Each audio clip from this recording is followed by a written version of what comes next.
Welcome to Ellie's Daily English Learning. Hello, everyone. Today, we're going to listen to a slow and emotional English story about kindness, struggle, and hope. In this story, Ellie meets a young man at a bus stop in New York. He came to the city searching for a better future, but suddenly, everything goes wrong. Don't worry, I will speak slowly and clearly, so please relax and enjoy the story. Before we begin, here's today's question. What did Ben lose in New York? A. His phone. B. His wallet. C. His suitcase. Listen carefully to find the answer. Ready? All right, let's begin. It was a warm summer evening in New York City. The streets were crowded. Yellow taxis moved slowly through traffic. People hurried home after work. Some were laughing with friends. Others were staring quietly at their phones. The city felt noisy, alive, and restless. Ellie had just finished work at her office. These days, life was much better for her. A few months ago, she was afraid to even speak English. Now she worked confidently as an HR manager at a large company. But even though her English improved, sometimes she still felt lonely in this huge city. The office had closed for the day, and people were heading home. Ellie left the office building and walked toward the bus stop with her bag on her shoulder. The warm evening wind touched her face. The streets were busy. Cars were honking. People were walking fast. Some were talking on phones. Some were drinking coffee. New York was alive as always. She looked tired after a long day. Ellie reached the bus stop and sat down quietly. Then she noticed something strange. A man was sitting at the corner of the bench. He looked sad. He looked worried, very worried. His hair was messy. His shirt was wrinkled, and he kept checking his empty pockets again and again. Ellie sat down a few feet away from him. At first, she tried not to stare, but after a few seconds, she noticed something painful in his eyes. Hopelessness. His clothes looked dusty, and his eyes looked tired. At first, she felt nervous, but then she remembered how people once helped her. Finally, Ellie spoke softly. "Excuse me, are you okay?" The man looked up slowly, almost surprised someone spoke to him. Yeah, I'm okay. But his face said something different. The man sighed deeply. You look stressed. Did something happen? You don't look okay. Yeah. Not really. Did something happen? Ellie gave him a kind smile. My whole day turned into a disaster. Ellie listened carefully. I came to New York for a job interview, but somewhere in the city, I lost my wallet, my money, my ID cards, my bank cards. Even the interview address was inside. Everything is gone. And now, my mind feels messed up right now. I don't know what to do or where to go. Nothing is making sense to me. For a moment, Ellie didn't know what to say. The man rubbed his forehead. The man gave a tired laugh. For a few seconds, Ellie stayed quiet. She looked at man carefully. In a big city like New York, trusting strangers was not always easy. A small voice inside her mind whispered, "What if he is lying? What if this is just another scam?" Ellie slowly tightened her grip on her back. She wanted to help, but she also wanted to be careful. I hope you don't mind me asking, but how do I know this story is true? There are so many scams these days. People fake emotions, invent stories, and manipulate others just to gain trust or money. So, if I sound a little careful, it's not personal. So, if I'm asking questions, it's not because I want to disrespect you. I've just learned to be careful about what I believe. Ben looked at her for a second, but instead of getting angry, he gave a small, tired smile. Honestly, if I were you, I'd probably think the same thing. But I'm not trying to trick you. And look, why would I lie to you? I'm not asking you for money, and I'm not asking for sympathy either. You were the one who asked me what happened, so I told you the truth. Otherwise, I probably wouldn't have said anything at all. And the worst part? My phone died almost an hour ago. If the battery was still alive, I could have shown you everything. The interview email, the company name, the office address, all of it. After saying that, Ben became quiet. He leaned back on the bench and looked down at the sidewalk. Cars passed loudly nearby, but Ben said nothing more.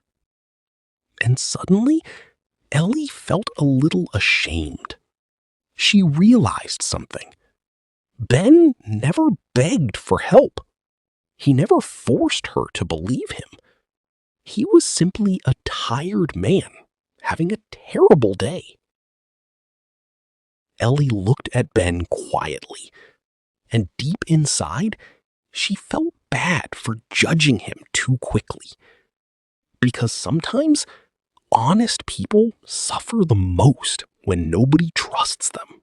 She remembered her first days in New York, scared, lost, alone. I'm sorry. For what? For thinking the wrong thing about you. I guess this city makes people suspicious sometimes. I understand. New York teaches people to be careful. By the way, I am Ellie. Ben, It was really nice meeting you. I wish we met under better circumstances. Honestly, I also came to New York for a job not too long ago, to build my future and make my own luck. You know, when I first came to New York, I was completely alone. No friends, no familiar faces, nothing felt like home. And honestly, the biggest problem was my English. I couldn't speak properly. I was even scared to order a simple pizza. Everyone here speaks so fast. It felt like the city itself was talking too quickly for me, and I was just trying to catch every word. There were days when I truly felt, maybe I don't belong here. Maybe I should just go back. Really? You speak very good English.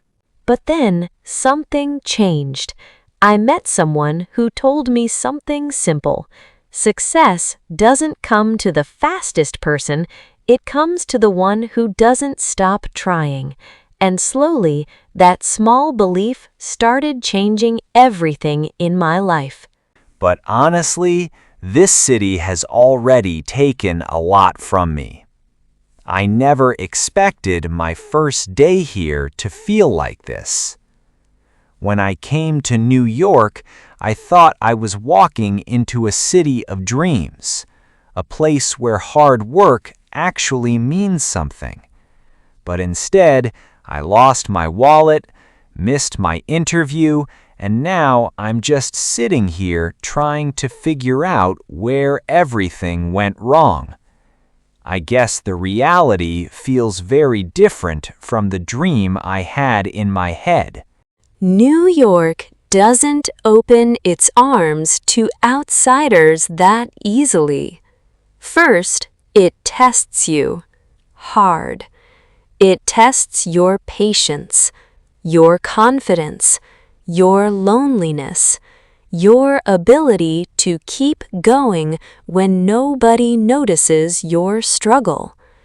A lot of people give up in the middle of that journey, but the ones who silently survive the chaos, who keep moving forward even on their worst days, one day this city rewards them in ways they once only dreamed about. That's the strange thing about New York. It can break you first and then rebuild your life completely. So be patient. Keep going. In the end, everything will fall into place. By the way, did you check everywhere? 3 times. The subway station, the coffee shop, the sidewalk. Nothing. By the way, when was your interview? My interview was this afternoon, and I missed it. I honestly don't even know what to do right now. Sometimes even good people go through bad things, but that doesn't mean it will stay that way. Don't worry too much. Things have a way of getting better with time.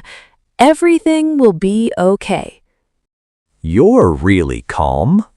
If this had happened to me a few months ago, I would have completely panicked, but not anymore. I understand now. Panicking never solves anything. It only makes things harder to see clearly. Stay calm, think it through, find a solution, and keep moving step by step. In the end, things usually work out the way they're meant to, so there's no reason to panic. So, where are you from? Ohio. I moved here because I wanted a fresh start. New York can feel overwhelming at first. That's an understatement. What kind of job were you applying for? A marketing assistant position at a big company in Manhattan. I prepared for weeks. I really needed this opportunity. That sounds important. Do you remember the company name? Something with Bright. Bright Media or Bright Solutions. I can't remember exactly. This is so stupid.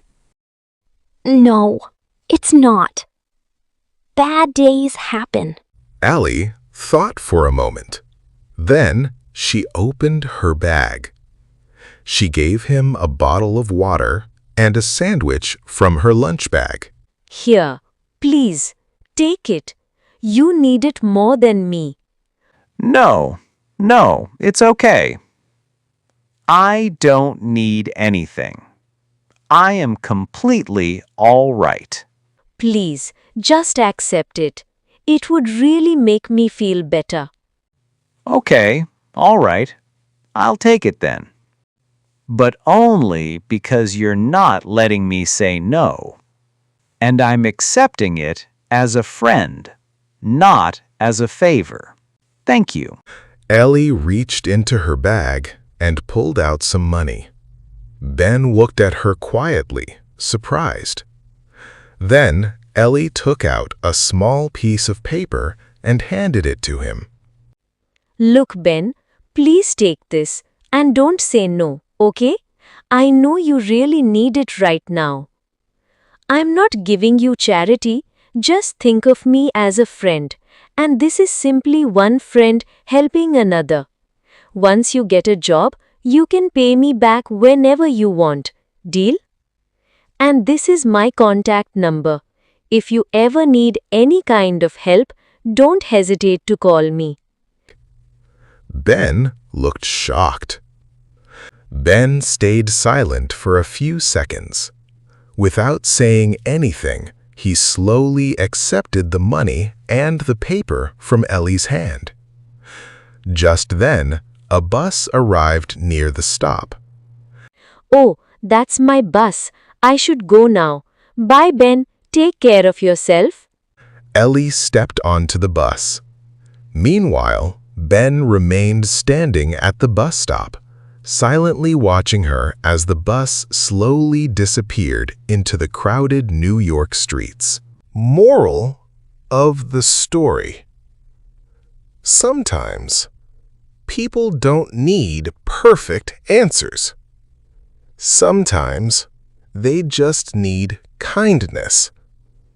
A small act of help, a few encouraging words, can give someone hope again. And hope can change everything. Now let me ask you again. What did Ben lose in New York? A. His phone. B. His wallet. C. His suitcase.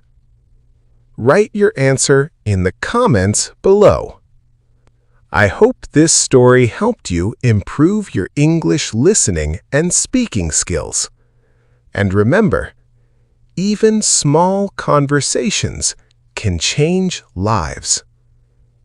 If you enjoyed this video, please like, share, and subscribe to Ellie's Daily English Learning. Thank you for watching. See you in the next video. Bye.